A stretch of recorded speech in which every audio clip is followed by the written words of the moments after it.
Okay, in this video, we're going to look at some common question types on the IELTS listening test. Why is this important? Well, hopefully you can become more familiar with the different kinds of questions that you might get on the test. Also, we hope that you can develop some different test strategies, some different ways of answering the different types of questions.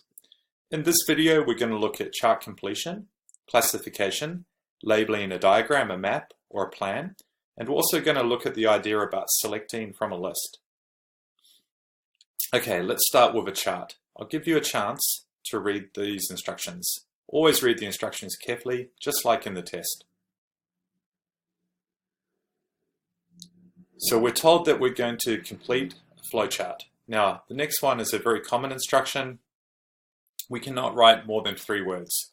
There's no mention of a number, so we can assume that to complete the chart, we're going to write 1, 2, or 3 words, but not 4 for any answer.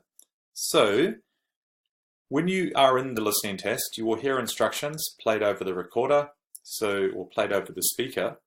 In this case, we're imagining we're in the test and you hear this. You will hear an instructor giving instructions about skydiving.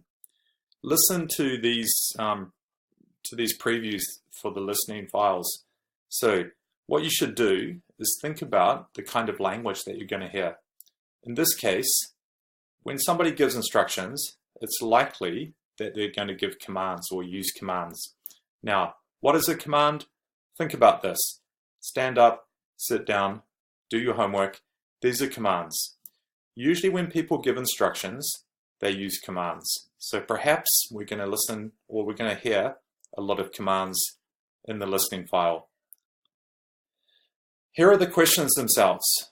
Now, because it's a flowchart, we can assume that the information is going to be given in the same order as the flowchart. This is the really important part of the test. You're going to be given some instructions. You're going to be told that you're going to hear an instructor giving instructions about skydiving. At that point, you'll have about 30 seconds, maybe 50 seconds maximum to read the questions. What you need to do during that time is make some predictions and also make some references for words, keywords to listen out for during the test. These are what I think would be the keywords that I would listen for. We want to listen for the word first or maybe a synonym. Then there's going to be some information about checking. Then I want to listen very carefully for the word helmet. It's likely that there will not be a synonym for helmet. And then another mention about wearing your helmet. So those are the 4 things that I'm going to listen out for. Now I know there's not a lot of time, but whatever time you do have, use it really carefully, use it wisely, try to make some predictions. This is where you can use grammar cues to help make predictions. The missing words in this blank, remember there can be 3 words, one of them must be a noun because there is a preposition into. Prepositions are always followed by nouns. Now, check for any. After any, there must be a plural noun. Perhaps it could be an uncountable noun as well, but let's just say it's going to be a plural noun. Now, put on your helmet and make sure it. So this means, because it is the subject of the next clause, there must be a verb in there. Wear your helmet. Now, my prediction is maybe it's going to be a time phrase, such as at all times or all the time. While you may not have time to make all of these predictions, the more of them that you do make, the better. What you want to do is you want to make a prediction that you check while you do the listening. This way, your mind is active and you're listening with an active mind, just like you're having a conversation with a friend. What you don't want to do is sit there passively, let all of the conversation, all of the monologues, all of the dialogues just go over your head. You want to actively be listening to complete the questions, maybe checking some predictions that you have made. So, let's listen to the first listening file. Good afternoon, everyone. I know you're all very excited to go skydiving soon, but there are some important things that I need to go over before we get ready and head to the plane. Okay, first, I want to put your mind at ease and tell you that skydiving is very safe. The statistic that I heard is that there is only one death every 100,000 jumps. And please don't worry, because that's never happened here. In fact, I'm glad that you chose to come here today rather than go fishing, because you're far more likely to get swept off a rock and drown than die doing this. But there are some really important things to understand and remember at all times. The first thing is your clothing that you're going to wear. I know it's 33 degrees on the ground today, but it's going to be freezing up there in the air. We're going to fit you all out in a jumpsuit, which will keep you warm at high altitudes. It's also made of a strong fabric which will help prevent any scratches when you land. So when you put it on, please check for any holes or tears. I know you're going to be a little hot in them down here on the ground, but you will be thanking me when you jump. The next thing you're going to be fitted with is your helmet. When you put it on, make sure it fits tightly. I know it may feel a little uncomfortable, but you will be traveling at some really high speeds when you jump, so it cannot be loose. You must wear your helmet at all times. If you take it off, the instructor will not let you jump. Okay, so let's take a look at the answers. We will compare our predictions and the words that we were checking for compared to the script itself. First of all, we had a prediction that first you were fitted into a noun. You may have had your own individual predictions. Maybe you've been skydiving. And second, check for any, and that might be a plural noun. Here is the script. So we did hear the word first, and we also heard the keyword fit. We're going to fit you all into a jumpsuit. So 2 words, a jumpsuit. When you fill in the blanks, it must be grammatically correct. So a jumpsuit, because jumpsuit is countable. And then please check. So we did hear that keyword check. Check for any holes or tears. So 3 words there. So we fill in the answers, a jumpsuit, holes or tears. Then questions 3 and 4. We predicted it's going to be a verb, so put on your helmet and make sure it. Again, you may have had your own prediction. And for question 4, we predicted a time phrase. Let's have a look at the script. When you put it on, make sure it fits tightly. So indeed, it was a verb, fits, and the adverb tightly. You must wear your helmet, and it was a time phrase, at all times. So there are all the answers. I'll let you review these.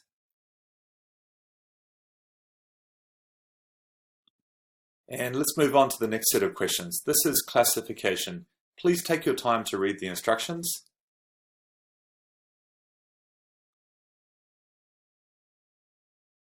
Now, there is a slight difference here. We're going to complete the chart, but this time we can do it with 3 words and or a number. Now, there is a lot of debate around the meaning of this, but the easiest way to think about this is there are no more than 3 items. So it could be 2 words and 1 number. It could be 3 words, it could be 3 numbers, but we can't have more than 3 items. But what it does tell us is that we are likely to hear a number. There is a distinction between no more than 3 words. When it says and or a number, you can almost guarantee that you're going to hear a number or numbers to answer the questions. Now, we're going to hear a man checking into a hotel. This means when you make some predictions about what you're going to hear, we're obviously going to hear words related to hotels, maybe some other phrases related to hotels. Let's have a look at the questions.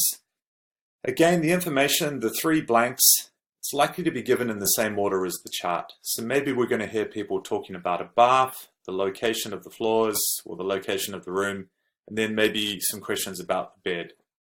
So let's make some predictions. Again, we're going to just use our general knowledge. If we have enough general knowledge about hotels, maybe for skydiving you did or you didn't, but surely a lot of you have stayed in a hotel. So an executive room, will it have a bath? I think yes is a good prediction. Now we can see standard rooms are on floors 1 to 19. The executive rooms are on floors 10 to 19. So perhaps the deluxe room will be on the higher floors, maybe 20 to 29.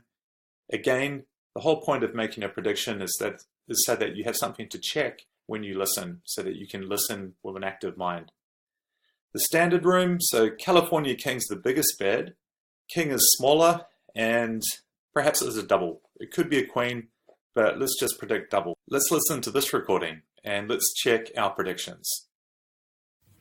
That's right, but just out of curiosity, what are the main differences between the rooms?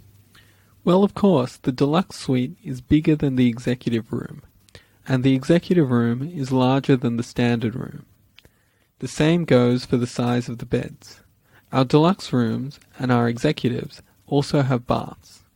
The bath in the deluxe suite is bigger. Also, all deluxe suites occupy the top 3 floors of the hotel and offer fantastic views over the city. However, all of our rooms are fully serviced, so I'm sure you will be comfortable in whichever room you choose. And what size is the bed in the standard room? All our standard rooms have queen-size beds. If you need additional beds, they can be arranged also. Okay, let's check our answers using the script. Again, first of all, we predicted that the executive room has a bath. In the script, hopefully you heard, executives, so deluxe rooms and executive rooms, also have baths. So quite clearly the answer is yes. Now, we predict, hopefully logically, that the deluxe rooms are on floors 20 to 29. In the script, there is an example of a synonym. Another word for room is suites. So deluxe suites occupy. This means they are on the top 3 floors. Now, this means I strongly recommend when you write the answer on your answer paper, don't write out or don't spell any numbers. Always use a numeral. You will lose points for incorrect spelling. So if you were to write out the number 3 using letters and you made a spelling mistake, you're going to lose a point. So a numeral, if it's a numeral, if it's a number, just use a numeral. There are alternative answers. So the top 3 floors, the answers floors 20 to 22 using numerals for numbers should be acceptable as well. Finally, our prediction was that a standard room has a double bed. In the last part of the listening, we heard the question, and what size is the bed in the standard room? And the answer is queen. The best answer to write on your answer sheet is queen. That matches with executive room king and deluxe room California king. Let's move on to the last set of questions. So we're going to be labeling a diagram, a plan, or a map. I'll give you a chance to read these instructions below.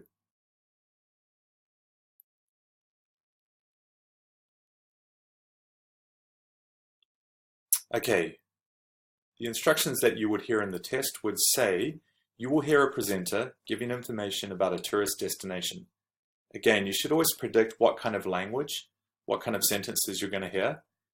If it's a presenter giving information about a tourist destination, maybe you're going to hear some directions.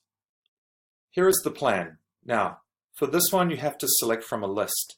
It's quite hard to make a lot of predictions here, but one thing we can do is read the list very carefully because we will hear some of these words. So I'm going to give you a chance to read the information in the list, read those words, and then I'm going to play the recording for you.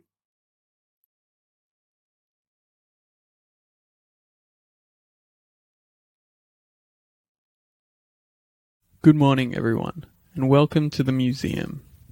I am your guide, Kevin, and it is my pleasure to show you around. This tour will take about an hour, and during that time, I will introduce you to the history and culture of this beautiful part of New Zealand. Now, the first thing you have all noticed is the rather large wooden canoe. This is known as a waka from the Maori language. This particular waka is a replica of a Maori war canoe. Historians believe the waka that the ancient Maori may have used to voyage to New Zealand from across the Pacific probably had 2 hulls. This wakatoa, or war canoe, obviously has a single hull.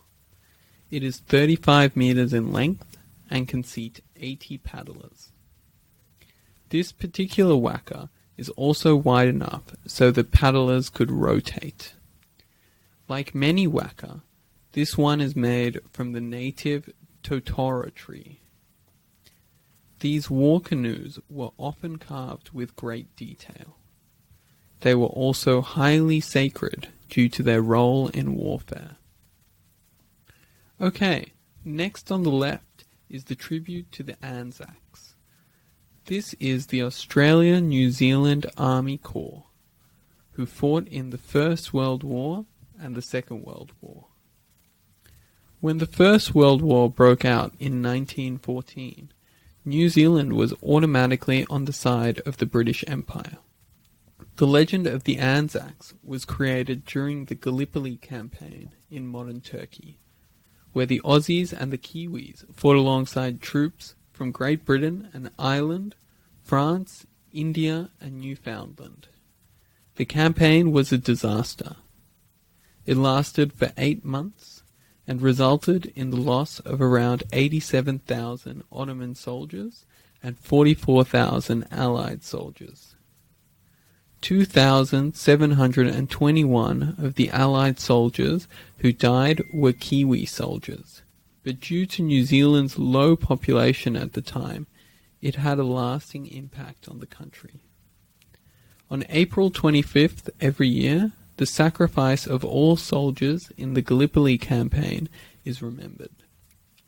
If you are still in New Zealand on this day, I thoroughly suggest that you attend a dawn service. Okay, let's go through and check our answers using the script. Now, you may have noticed this is one of the more difficult types of listening activities. It's really hard to make many predictions, but as I said, one possible prediction you could have made is the kind of language that you would hear. So perhaps you noticed Kevin giving some locations about where different things in the museum are. So hopefully you all heard him say, the first thing you have all noticed is the rather large wooden canoe. This is known as a waka. So that's the first term from the list. And because the plan tells us the tour starts below the blank for 1, we know that 1 must be waka. Continuing on with the rest of the script, here is an example of Kevin using language to give a location. He uses the expression okay next on the left, and that's followed by the answer for number 2, the tribute to the Anzacs. But as we listen on, we hear an incorrect answer, or an answer which is not for number 2, Gallipoli. So we know that that's not going to be an appropriate answer for 3 or 4, so we should also strike that off the list. So we have the answer for number 2, Anzac tribute, that's H, but also it's worthwhile crossing off E because we don't want to answer 3 or 4 with Gallipoli. Next is the collection of colonial antiques. So that's the answer for number 3. It mentions something about wooden houses. So some of the earlier houses were prefabricated wooden houses. That's not the answer for number 3, and it's really not likely to be the answer for number 4 as well. So it's probably worthwhile crossing that off the list, as you can see.